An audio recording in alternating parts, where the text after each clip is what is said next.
Bien, estamos con Ollanta Humala, candidato a la presidencia por el Partido Nacionalista, quien estuviera ahora en el CADE. Hizo un discurso que muchos empresarios efectivamente aplaudieron, porque un discurso que parecía algo más moderado que lo que se había conocido antes. Sin embargo, revisándolo bien, pues en realidad contiene prácticamente las mismas propuestas, ¿no?, de hace 5 años, bastante mejor articuladas quizá. Buenas noches, ¿cómo le va? ¿Qué tal? Buenas noches, ¿cómo estás? Bueno, comencemos directamente con los puntos más críticos, más difíciles de definir, porque hubo problemas, no se entendía bien exactamente cuál era el planteamiento en los temas vinculados a la nacionalización, la propiedad, etcétera. Usted explicó que se trataba de recuperar la soberanía nacional de los recursos nacionales, algo que está también en un planteamiento que hicieran antes. ¿Esto qué significa exactamente? Usted hizo un símil, ¿no?, señaló que la propiedad de los recursos no solamente cuando están en el subsuelo, sino también fuera. Explíquenos exactamente esa posición. Ok, primero creo que habría que aclarar o precisar más el concepto de nacionalización, ¿no?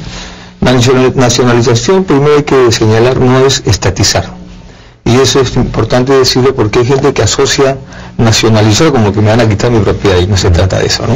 Nacionalizar es nacionalización de actividades estratégicas, significa quién debe asumir la responsabilidad del desarrollo nacional, el mercado o el Estado. Nosotros planteamos que es el Estado. Por lo tanto, en las actividades estratégicas debe dársele un carácter de desarrollo nacional. ¿Qué actividades estratégicas son, por ejemplo, las importantes, ¿no? Las telecomunicaciones, la energía, el agua, el transporte, la educación. Esas son las actividades estratégicas, y sobre eso nosotros planteamos que el desarrollo nacional lo asume el Estado, es la responsabilidad del Estado, no del mercado. Hay otras actividades que no tienen un carácter estratégico y por lo tanto el Estado, mejor dicho, tiene menor participación. ¿Qué significa que lo asume políticas de Estado? Políticas de Estado, claro. Porque hablemos, por ejemplo, de políticas de Estado. En todos los hay 30 políticas de Estado en el acuerdo nacional. Algunas tienen que ver con los sectores que usted ha mencionado. Claro, pero la mayoría no se cumple, ¿no? Como que la ley se da, pero no se cumple. Por ejemplo, la política de educación, que no cumple el compromiso de elevar el presupuesto de educación al 6% del PBI. Bien, cuando me preguntas, ¿no?, bueno, ¿qué significa el concepto de la propiedad de la soberanía del Estado, ¿no? Por ejemplo, en el tema del gas. Si la empresa, el consorcio Camisea, por razones que ellos quisieran, decidieran reinyectar el gas y desabastecer el mercado nacional, pues es una decisión que el Estado no puede hacer nada, porque ya renunció a la soberanía del gas, porque la soberanía del gas por parte del Estado solo está en el subsuelo, y por lo tanto, una vez que sale, el Estado no tiene mayor injerencia en qué va a hacer el consorcio Camisea con el gas. Por eso es que nosotros señalábamos que en el caso de la exportación del gas del lote 88 y del lote 56, lo que diga el Estado no interesa, porque el Estado no es el propietario constitucionalmente es la empresa. Ahora, el hecho, si el Estado fuese de ser el propietario, entonces el Estado asumiría la comercialización, por ejemplo, de ese gas, porque ya es de él. No, porque eso, nosotros creemos de que hay que dar el espacio a las empresas, ¿no? Es importante la inversión, la política de la inversión, pero el Estado también tiene derecho a decirle a la empresa, oye, tú no vas a hacer lo que quieras con nuestro gas, ¿no? El Estado, por último, puede también señalar, ¿no?, qué es lo que a quiénes la empresa puede vender o no vender también, porque si el Estado siente de que el gas lo van a vender en el mercado internacional y falta gas en el mercado nacional, un Estado que tiene soberanía puede decirle, un momentito, primero abasteces el mercado interno y después lo exportas. En estos momentos el Estado no puede hacer eso. Nosotros, cuando decimos nacionalización, quiere decir que el Estado tiene que tener pues también la soberanía sobre el recurso. No, perdón, la ley establece que primero se abastece el mercado interno, eso está perfectamente establecido en la ley. Pero usted está planteando que el Estado es el propietario del recurso, incluso fuera del subsuelo. Entonces, si el Estado es el propietario, El Estado es el que tendría, es el modelo boliviano, digamos, es el modelo de Evo Morales. No ideologicemos, porque ahí es que vayamos a la fórmula concreta, pues ¿de qué estamos hablando? En Bolivia se hizo eso, entonces ahora el Estado es el propietario, se decidió lo mismo, las mismas palabras, el Estado es el propietario también, no solamente de recursos que están en el subsuelo, sino cuando sale, y por lo tanto el Estado lo comercializa. ¿Cuál es el resultado en Bolivia? Que las reservas se han bajado a menos de la mitad, nadie ha invertido más, ¿no? Ya se cancelaron las inversiones. Entonces, ese es el problema que tenemos, ¿no? No es el problema ese. Yo creo que, Jaime, estás defendiendo algo que no es defendible en el mundo, y hay que ya modernizarnos. Este es un modelo que tiene más de 20 años y no ha traído el desarrollo que todos queríamos, ni en el Perú ni en ninguna parte del mundo. Por eso es que se están dando procesos de cambio y cada uno trata de cambiar de acuerdo a su realidad. Y yo no creo que esté bien ideologizar, es decir, esto es lo que se hacía en Bolivia, porque entonces vamos a tener que juzgar la realidad boliviana, que es otra realidad distinta a la nuestra.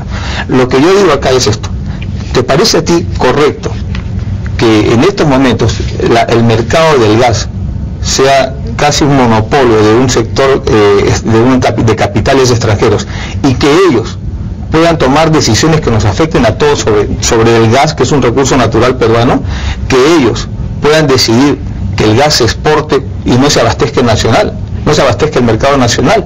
Así lo diga la ley, porque la ley dice, sí, que el contrato camisea decía que se debe abastecer el mercado interno y después exportar.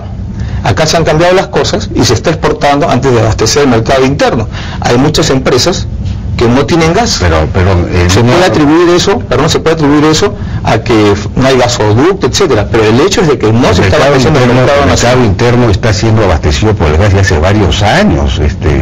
No está satisfecho el mercado interno. Hay empresas, hay una Duke Energy hizo la inauguración de su planta termoeléctrica a gas con gas prestado de Cálida y solo le hizo funcionar 2 horas. Bueno, después la tenía que hacer desajustes temporales, pero el mercado interno está siendo abastecido y va a seguir siendo abastecido, y mientras más hay un contrato para exportar 4 trillones de pies cúbicos, sin el cual pues es difícil a lo que voy es, si usted va a intervenir la comercialización, se van a paralizar las inversiones, se va a paralizar y entonces nos vamos a quedar y van a empezar a bajar las reservas, y ahí nos vamos a quedar sin mercado externo y sin mercado interno. Nadie está pidiendo eso. Yo creo que no hay que asustar. Primero, no hay que asustar, ¿no? Yo creo que eso es importante. Nosotros esto lo hemos planteado con las mismas empresas y están de acuerdo. Y no van a estar de acuerdo por supuesto con la intervención de la comercialización. El Estado interviene en la comercialización. Con la soberanía que debe tener el Estado sobre los recursos tanto en el subsuelo como en la superficie. ¿Les parece correcto? Porque eso se practica en todo el mundo. Solamente en el Perú nos están engañando de que ¿qué significa eso en concreto? Por ejemplo, usted está planteando, por ejemplo, que la exportación de todo camisea del lote 88 y del 56 se quede en el mercado interno. Sí, pero ¿sabe por qué? Pero pregúntame por qué. Pregúntame, porque si no la gente puede pensar que es porque no hay una razón lógica. Yo le voy a decir por qué. Porque primero esos 2 lotes fueron pagados íntegramente por una empresa extranjera que es la Shell. O sea que al Estado peruano no le ha costado. Y en segundo lugar, porque cuando se hace el contrato camisea, se pone como prioridad el abastecimiento del mercado interno. No es cierto que la demanda interna esté satisfecha. Hay muchas empresas que están demandando gas y no lo hay. Que podamos ir aumentando poco a poco la demanda, es correcto, así tiene que ser. Perdón, déjame terminar la idea. Entonces, lo que tenemos que hacer acá primero es satisfacer la demanda interna y de ahí planteamos la exportación. Eso es lo que yo digo. Pero ahí ya las reservas son de 15 trillones de pies cúbicos. 11 TCF creo que eso. Pero no discutamos, va a aumentar más. El mejor estimado, lo que llaman el mejor estimado, el estimado más probable son 15 trillones y van a seguir aumentando, ¿no es cierto? O sea que el mercado interno está completamente satisfecho. El problema, permíteme que le diga, hay un contrato que ha firmado el Estado peruano para destinar esos 4 trillones del lote 56 a la exportación. Entonces, si usted tendría que romper ese contrato. ¿Y qué pasa con la inversión de $3.800 millones en el Cholita? Es decir, tendría usted que expropiarme, Cholita, porque ya obviamente estos se quedan sin van a exportar. Otra vez estás asustando, no asustes. No, mira, primero digamos, las consecuencias, aclaremos las cosas. Pero todas las decisiones tienen consecuencias. Claro que sí, aclaremos las cosas porque estás asustando. Mira, primero cuando dices que hay 15 u 11 TCF de reserva, eso es lo que tú no estás diciendo, es que eso está en el subsuelo, no está ahorita disponible. Lo que hay el problema también ahora es un hecho de que hay una demanda no satisfecha de gas, que hay reservas pero están en el subsuelo.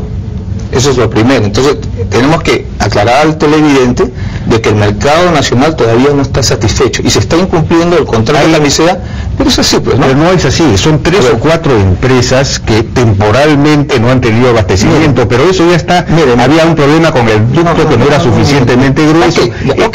El gas está disponible, apenas se termine de ampliar el ducto, etcétera. Bueno, pero y para mucho más de esas empresas que están pidiendo. Esa conjugación verbal puede engañar temporales, pero no, mientras falte gas, mientras haya una empresa que necesita gas y Camisea no le puede dar el gas, no puede exportar. Eso dice el contrato, cumplamos el contrato, no seamos pues... El contrato no dice eso literalmente. El espíritu del contrato dice la satisfacción del mercado interno. Eso es lo que dice, es la prioridad, satisfacer el mercado interno. Y para acá, para todo peruano, con sentido común, se da cuenta de que quiere decir que primero se abastece lo nacional y de ahí se exporta. Pero se refiere a la cantidad de gas que hay que puede atender el mercado interno, no a que una empresa en particular, porque son 2 o 3 empresas, no tienen en ese momento gas, no se refiere a eso.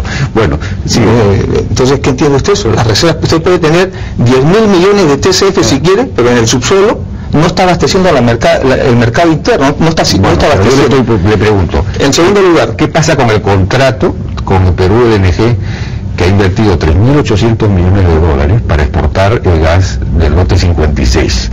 Ahora ya no se puede exportar el gas del... ¿Qué pasa con esos 3.800 millones de dólares? Cuénteme. Yo le voy a explicar, pero hay que aclarar las cosas, porque estamos otra vez asustando a la población. No, le estoy preguntando. Usted tendrá respuestas. Claro que tengo respuestas. Tengo respuestas, por eso tengo que pedirte calma. Porque primero, vuelvo a repetir, el mercado nacional no está siendo abastecido.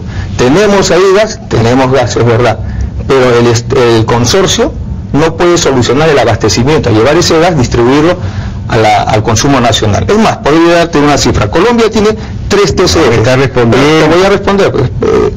El Perú tiene más de 11 TCFs. Colombia tiene 4 millones de conexiones y el Perú solamente tiene 90.000 conexiones. Tercero, nosotros no estamos en contra de la exportación. Esa inversión no se va a perder. La inversión que ha hecho esta empresa no tiene por qué perderse. Pero ¿por qué yo digo? ¿Por qué los peruanos tenemos que esperar tenemos que esperar primero la exportación del gas para que nos abastezcan? O sea, ¿por qué se pone en prioridad el mercado internacional y no el mercado nacional? En segundo lugar, ¿por qué dentro de esa prioridad se está utilizando lotes de gas que fueron pagados por la CEL y que podrían tener un precio barato para el consumidor peruano? ¿Por qué tenemos que subordinarnos a las necesidades, a los intereses económicos de una empresa y no a las necesidades de la familia peruana? Es una cosa lógica. Pero nadie dice que tierra, nadie dice si no hubiera exportación, no habría exploración para sacar gas para el mercado interno. Digamos, una cosa va de la mano con la otra. Nadie va a invertir un montón en exploración si no va a tener la posibilidad de exportar. Bueno, tenemos que ir a una pausa, me están pidiendo ese tiempo y regresamos.